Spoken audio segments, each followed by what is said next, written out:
شرک کیا ہے؟ کفر یہ ہے کہ جو چیزیں، جو باتیں دین میں ضروری ہیں، ان باتوں میں سے کسی ایک بھی ضروری دینی کا انکار کیا جائے، یہ کفر ہے۔ اور شرک یہ ہے کہ اللہ تبارک و تعالیٰ کی ذات میں یا اس کی صفات میں کسی اور کو برابر کیا جائے، یہ شرک ہے۔ ایمان کے اپوزٹ یہ دو چیزیں ہیں، ایک کفر ہے، ایک شرک ہے۔ اللہ فرماتا ہے میں کفر اور شرک کے علاوہ تمام گناہوں کو بخشنے پر قادر ہوں، مگر کفر اور شرک کو میں کبھی نہیں بخشوں گا۔ کفر اور شرک کا ٹھکانہ ہمیشہ ہمیشہ جہنم ہے۔ اس لیے میرے عزیزوں، میرے دوستوں، کفر اور شرک کو پہچانو۔ فأعوذ باللہ من الشیطان الرجیم، بسم اللہ الرحمن الرحیم۔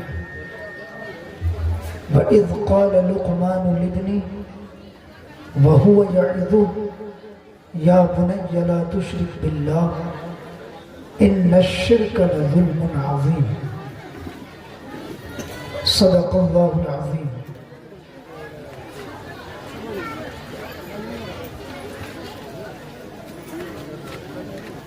فرصت نکال کر کبھی فرصت سے پوچھئے۔ اگر شعر و شاعری سے دلچسپی رکھتے ہیں تو ایک ایک شعر بڑا قیمتی ہے۔ اس کلام کے لکھنے والے کلیم راہی ہیں اور اس کی اصلاح، تزیین اور توزین کرنے والا یہ ناچیز آپ کے سامنے حاضر ہے۔ فرصت نکال کر کبھی فرصت سے پوچھئے، فرصت نکال کر کبھی فرصت سے پوچھئے، کیا فائدہ لڑائی میں نفرت سے پوچھئے۔ یہ اصلاح معاشرہ کانفرنس ہے، اس رخ پر بھی آج گفتگو ہونی ہے۔ اس سے پہلے حضور اکرم صلی اللہ تعالیٰ علیہ وسلم کے علم غیب عطائی پر مختصر روشنی ڈالی گئی۔ اصلاح معاشرہ اس وقت کی ضرورتوں میں سے ایک اشد ضرورت کا نام ہے۔ فرصت نکال کر کبھی فرصت سے پوچھئے، کیا فائدہ لڑائی میں نفرت سے پوچھئے۔ اور ایمان بیچ کر جو کمایا ہے آپ نے، ایمان بیچ کر جو کمایا ہے آپ نے، کیا قبر میں وہ جائے گی دولت سے پوچھئے۔ ایمان بیچ کر جو کمایا ہے آپ نے، کیا قبر میں وہ جائے گی دولت سے پوچھئے۔ اور ایک سمت باغ خلد ہے، دوزخ ہے ایک سمت۔ ایک سمت باغ خلد ہے، دوزخ ہے ایک سمت۔ کس سمت لے کے جائے گی غیبت سے پوچھئے۔ ایک سمت باغ خلد ہے، دوزخ ہے ایک سمت، کس سمت لے کے جائے گی غیبت سے پوچھئے۔ اور دولت کے پیچھے پیچھے جو چلتا تھا عمر بھر، دولت کے پیچھے پیچھے جو چلتا تھا عمر بھر، کیا لے کے جا رہا ہے وہ میت سے پوچھئے۔ دولت کے پیچھے پیچھے جو چلتا تھا عمر بھر، کیا لے کے جا رہا ہے وہ میت سے پوچھئے۔ اور اپنا ہے کون، کون پرایا ہے آپ کا، یہ پہچاننے کی علامت میں بتا رہا ہوں۔ اپنا ہے کون، کون پرایا ہے آپ کا، غربت سے پوچھئے یہ مصیبت سے پوچھئے۔ اپنا ہے کون، کون پرایا ہے آپ کا، غربت سے پوچھئے یہ مصیبت سے پوچھئے۔ اور بکری بھی اور شیر بھی کیسے ہیں ایک ساتھ، بکری بھی اور شیر بھی کیسے ہیں ایک ساتھ، حضرت عمر کے دور خلافت سے پوچھئے۔ بکری بھی اور شیر بھی کیسے ہیں ایک ساتھ، حضرت عمر کے دور خلافت سے پوچھئے۔ گستاخی کر رہے ہیں یوں آقا کی شان میں، گستاخی کر رہے ہیں یوں آقا کی شان میں، گستاخی کر رہے ہیں یوں آقا کی شان میں، جنت میں آپ جائیں گے جنت سے پوچھیے، گستاخی کر رہے ہیں یوں آقا کی شان میں، جنت میں آپ جائیں گے جنت سے پوچھئے۔ اور یہ سلطان بغداد کی طرف منسوب یہ کانفرنس، یہ جلسہ مکتے کا شعر اپنی نگاہوں کے سامنے رکھیے، ملاحظہ کیجئے۔ ملتی ہے کیسے راہی خدا پاک کی رضا، ملتی ہے کیسے راہی خدا پاک کی رضا، جا کر کسی فقیر کی نسبت سے پوچھیے، ملتی ہے کیسے راہی خدا پاک کی رضا، جا کر کسی فقیر کی نسبت سے پوچھیے، فرصت نکال کر کبھی فرصت سے پوچھیے، کیا فائدہ لڑائی میں نفرت سے پوچھیے۔ یقیناً قابل صد مبارکباد ہیں ہرمدہ بستی میں بسنے والے سنی صحیح العقیدہ مسلمان کہ جنہیں اللہ تبارک و تعالی نے یہ توفیق بخشی کہ ہر سال کی طرح اس سال بھی اپنے بزرگوں کے نام پر یہ عظیم الشان جلسے کا انعقاد کیا، اور اتنے سارے علماء کرام، خطبہ اعظام، شعراء کرام، مداحان رسول کو مدعو کیا۔ میں پروردگار عالم کی بارگاہ میں دعا گو ہوں کہ مولا تعالی آپ کی سجائے ہوئے جلسے کو قبول و مقبول فرمائے، اور اس کی برکتوں سے، اس کے فیض سے ہمیں اور آپ سب کو مالا مال فرمائے۔ آپ سن رہے ہیں، سن رہے ہیں، سننے والا سنی ہوتا ہے، سنی ہمیشہ بیدار ہوتا ہے۔ تو ذرا مچل کر کہیں یا غوث، درود شریف پڑھیں، اللہم صلی علی سیدنا شفیعنا حبیبنا نبینا مولانا محمد مبارک وسلم، صلاة و سلام علیک یا رسول اللہ صلی اللہ تعالی علیہ وسلم۔ عزیزان ملت اسلامیہ، میں اس جلسے میں غالباً یہ دوسری بار حاضری ہو رہی ہے، اور یہ حاضری کا شرف جو مجھے حاصل ہو رہا ہے یہ آپ کے خطیب و امام رفیق محترم محب گرامی حضرت مولانا شمیم القادری صاحب کی ذرا نوازی ہے کہ انہوں نے دعوت دی، میں نے قبول کیا اور آپ کی دیار محبت میں حاضر ہوا۔ بہت سارے علماء کرام تشریف رکھتے ہیں، میں کن کا نام لوں اور کن کا نہ لوں، جو ذرہ جہاں ہے وہی آفتاب ہے۔ ماشاءاللہ ہر کوئی صاحب علم ہے، صاحب فضل ہیں۔ اللہ تبارک و تعالی ان تمام کی نیک دعائیں شامل حال رکھے۔ میں کچھ باتیں چونکہ اصلاح معاشرہ یعنی سماج کی درستگی کے حوالے سے بھی یہ جلسہ ہے، اگرچہ یہ اصل مقصد سلطان بغداد پیر پیراں میر میرا سیدنا شیخ محی الدین عبدالقادر جیلانی بغدادی غوث اعظم دستگیر رضی اللہ تعالی عنہ کی طرف منسوب ہے، اور مقصد یہی ہے کہ ان کے فیض سے ہم سب مالا مال ہوں۔ لیکن اس میں جو ایک میسج دیا گیا ہے کہ اصلاح معاشرہ یعنی اپنی سوسائٹی کی درستگی، سوسائٹی کی اصلاح، سماج کی اصلاح کیسے کی جائے، تو میں آپ کو چند باتیں اس حوالے سے عرض کروں گا، پھر میں اپنی جگہ لے لوں گا۔ اور میں اس امید پر کہ گزشتہ سال کی طرح اس سال بھی ہماتن گوش ہو کر آپ میری تقریر سنیں گے۔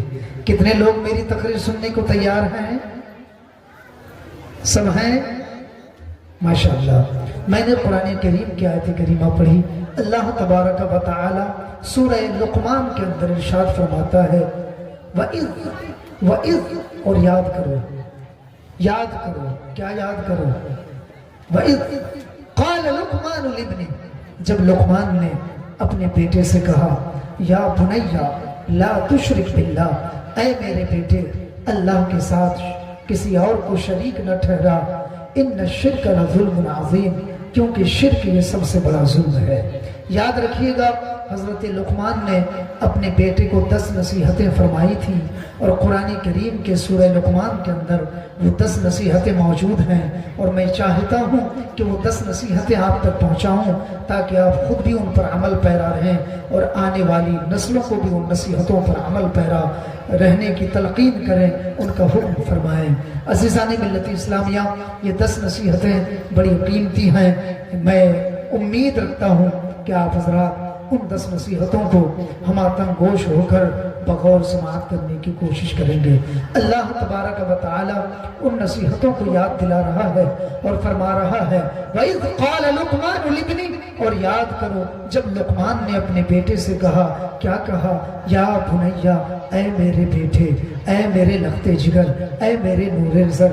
عزیزان ملت اسلامیہ، آج ہم بھی اپنے بیٹے کو نصیحت کرتے ہیں، آج ہم بھی اپنے فرزند کو تلقین کرتے ہیں، آج ہم بھی اپنے بیٹوں کو اچھی باتیں سکھاتے ہیں، لیکن ڈانٹ پھٹکار کرتے ہیں، ابے تبے کا لفظ استعمال کرتے ہیں، سخت و سست بھی سناتے ہیں، سب و شتم بھی کرتے ہیں، گالیاں بھی دیتے ہیں۔ یاد رکھیے، جو میسج، جو پیغام، جو نصیحت دل میں اثر کرے گی وہ ڈانٹ پھٹکار کے ذریعے سے نہیں، وہ سب و شتم کے ذریعے سے نہیں، وہ سخت و سست سنانے کے ذریعے سے نہیں، محبت کے ذریعے سے آپ کو نصیحت کرنی ہوگی، اپنی اولاد کو تلقین کرنی ہوگی، اپنی اولاد کو اچھی باتیں سکھانی ہوگی، نرم لہجہ اختیار کرنا ہوگا، نرم انداز اختیار کرنا ہوگا۔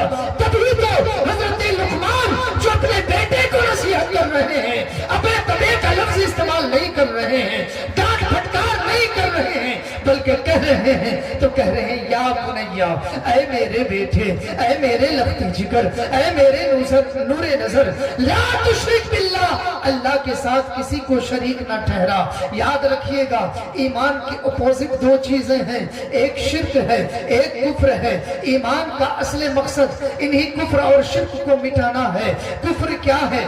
شرک کیا ہے؟ کفر یہ ہے کہ جو چیزیں، جو باتیں دین میں ضروری ہیں، ان باتوں میں سے کسی ایک بھی ضروری دینی کا انکار کیا جائے، یہ کفر ہے۔ اور شرک یہ ہے کہ اللہ تبارک و تعالیٰ کی ذات میں یا اس کی صفات میں کسی اور کو برابر کیا جائے، یہ شرک ہے۔ ایمان کے اپوزٹ یہ 2 چیزیں ہیں، ایک کفر ہے، ایک شرک ہے۔ اللہ فرماتا ہے میں کفر اور شرک کے علاوہ تمام گناہوں کو بخشنے پر قادر ہوں، مگر کفر اور شرک کو میں کبھی نہیں بخشوں گا۔